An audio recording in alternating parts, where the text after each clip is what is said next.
ఎప్పుడు జరగని విధంగా జరిగిన గొప్ప కార్యక్రమం కేవలం ఈ 57 నెలల కాలంలో జరిగింది. ఎప్పుడు చూడని విధంగా పరిపాలనలో సంస్కరణలు తీసుకొచ్చాం, మార్పులు వచ్చాయి.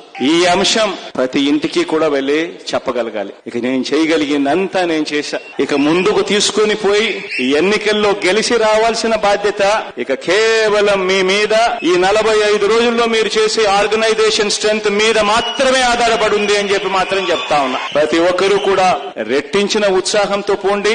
మంచి చేశాం, మంచి చేసి ఓటు అడుగుతా ఉన్నామన్న ఒక గొప్ప సంతృప్తితో పోండి. లాస్ట్ టైం నాకు 151 వచ్చాయి, లాస్ట్ టైం 22 ఎంపీలు వచ్చాయి. ఈసారి మాత్రం 175కు 175 రావాల్సిందే. ఆ దిశగానే అడుగులు పడాలి. 25కి 25 ఎంపీలు రావాల్సిందే అన్న దిశగానే అడుగులు పడాలి. అంతే కాన్ఫిడెన్స్ తో అడుగులు వేయమని చెప్పి మీ అందరికీ కూడా all the very best wishes తెలియజేస్తూ సెలవు తీసుకుంటా ఉన్నాను.